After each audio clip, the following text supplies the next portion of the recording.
most entitled thing a family member has demanded from you. After 7 months of failed attempts, my husband Kyle and I announced that we were finally pregnant. Everyone erupted with cheers, except for my sister Jacqueline, who smashed her wine glass against the marble counter. "How dare you!" she shrieked. "You know how long I've been trying for a baby? I deserve to be the first." Mom tried to tell her 19-year-olds aren't ready for a baby, but Jacqueline refused to back down. She grabbed her purse, then dramatically stormed out yelling that I better abort my baby within 1 week, or else she's getting the police involved. The next morning, she showed up at our door with printed pages from abortion clinics, shoving them into Kyle's chest while he was still in his boxers. "I made appointments for her at 3 different places," she announced to our entire cul-de-sac. "She just needs to pick one." When Kyle tore up the papers, she called the whole family demanding an emergency intervention. That Sunday, 23 relatives crammed into Mom's living room, while Jacqueline stood at the fireplace like she was delivering a TED Talk on why I was destroying her life by having a baby first. She actually had a PowerPoint. Our Uncle Jeffrey, who's a lawyer, finally told her there's no legal precedent for forcing someone to abort because you want to be pregnant first. She pointed at me with tears streaming down her face and said if I didn't terminate by Monday, she'd never speak to any of us again. But we called her bluff, and all 23 of us told her, "See you, Felicia." She actually left sobbing, and we didn't hear from her for a long time. And then, 7 months into my pregnancy, we were having our baby shower when the door flew open. It was Jacqueline. She walked in with her hand on a massive belly, wearing a shirt that said, "First grandchild loading." Everyone went silent. Mom dropped her cake knife. "Surprise!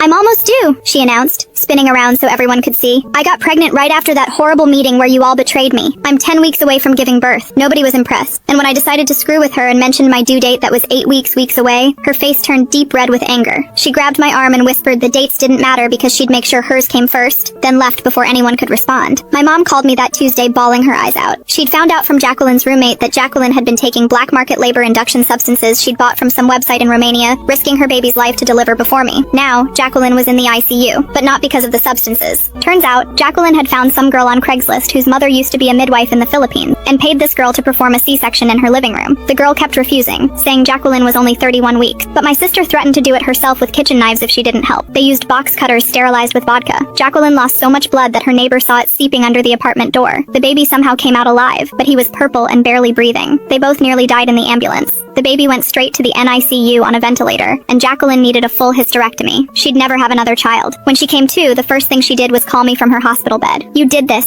she gasped through the oxygen mask. "My baby is dying because you couldn't wait until me to have a child." The craziest part about all this is now that she was fighting for life, suddenly the family was split down the middle. One half thought she'd lost her mind, but the other actually thought I should have delayed announcing my pregnancy to spare her feelings. One aunt even said I should have just aborted. But everyone agreed on one thing. We all needed to be there for the sick baby. My own pregnancy became pushed to the side. I didn't mind much though. My baby was mine and my husband's, not my mom's. It just sucked how anytime I mentioned anything exciting, the conversation got redirected. 3 days before my due date, I was admitted for monitoring. Jacqueline's baby was still critical. The doctor said the next 48 hours